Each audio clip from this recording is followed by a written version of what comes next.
What if I told you that one of the largest, most powerful financial institutions in America isn't on Wall Street? It doesn't have mortgage officers, it isn't FDIC insured, and its primary branch location is probably inside a Target grocery store. It sounds ridiculous. Starbucks sells lattes, not loans. But if you peel back the layers of their financial statements, a bizarre truth emerges. Starbucks is operating a shadow economy that rivals many mid-sized banks.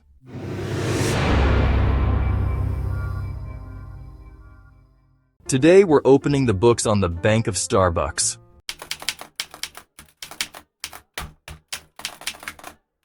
To understand how a coffee company became a financial powerhouse, we have to look at the mechanism, the mobile app and the humble gift card. Over the last decade, Starbucks has aggressively pushed its customers toward its rewards ecosystem. It's convenient. You load $25, you get stars, you get free refills, you skip the line. It feels frictionless. But financially, what happens when you hit that reload button? You are taking real, universally accepted government currency and exchanging it for company scrip. A currency that is only valuable within the Starbucks ecosystem. Think of it like walking into a casino. When you hand the cashier $100 for chips, you haven't spent any money yet. The casino is just holding it for you until you place a bet. But there is a massive difference between a casino and Starbucks.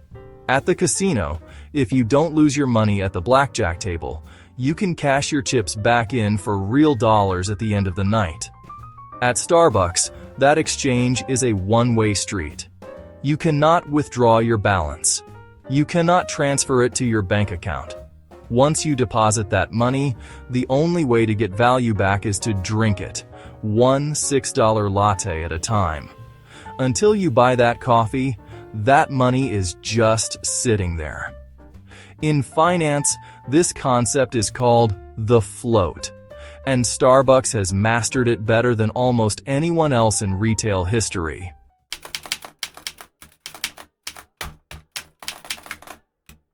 This isn't speculation.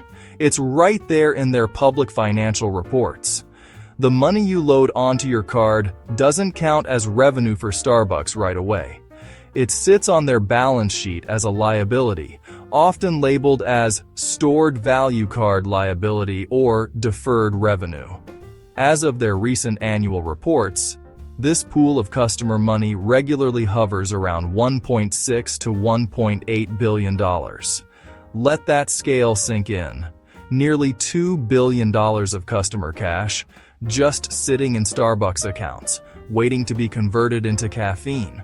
To put that in perspective, according to FDIC data, that figure is higher than the total deposits held by hundreds of actual chartered community banks across the United States. If Starbucks were legally classified as a bank, it would be a surprisingly large one based purely on these deposits. But they don't have the overhead of a bank.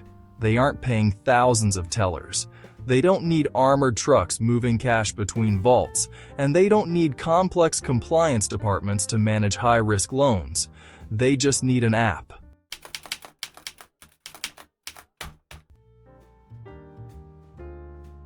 So, why is this model so brilliant? Why go through all the trouble of building this app and rewards program? Two reasons. The first is leverage. When a normal Fortune 500 company needs $1 billion, say, to open 500 new stores in China, or to renovate their supply chain, they have to go to Wall Street. They either issue bonds or take out massive corporate loans. And crucial to that process is that they have to pay interest on that debt. Borrowing money costs money. Starbucks doesn't need to do that. They are effectively borrowing $1.7 billion directly from their customers at a 0% interest rate. While that money is sitting in your app waiting for you to crave a Frappuccino next Tuesday, Starbucks can use that cash today. They can use it to pay dividends to shareholders, invest in new equipment, or cover operating costs. It is a massive, perpetual, interest-free loan supplied by the public. But the second reason is even better. It's something called breakage. In the banking world, if you open a savings account and forget about it for 10 years, the bank can't just keep your money. They are legally obligated to try and find you and eventually turn it over to the state. In the Starbucks ecosystem, if you lose a physical gift card or you delete the app and forget about that last $2 balance, that money eventually disappears. Every year, Starbucks accountants calculate that a certain percentage of that stored value will simply never be redeemed. After a set period, they get to recognize that liability as pure profit. How much profit? In some fiscal years, breakage has amounted to over $150 million. That is over $100 million of pure free money, generated simply because people are forgetful. And there is a third hidden benefit: psychology. Once your money is turned into stars or digital credits, it feels like play money. You spend it faster and more carelessly than if you were handing over actual cash. It's the same trick mobile games use to make you buy gems. To be clear, Starbucks isn't doing anything illegal. They aren't a Ponzi scheme, and they aren't actually a bank in the eyes of the law. What they are is incredibly clever. They recognized decades ago that the future of retail wasn't just about the product. It was about controlling the transaction entirely. By offering convenience and rewards, the digital equivalent of the free toaster banks used to give away for opening an account, they convinced millions of people to become their unsecured creditors. They bypassed Wall Street and turned their customer base into their financiers.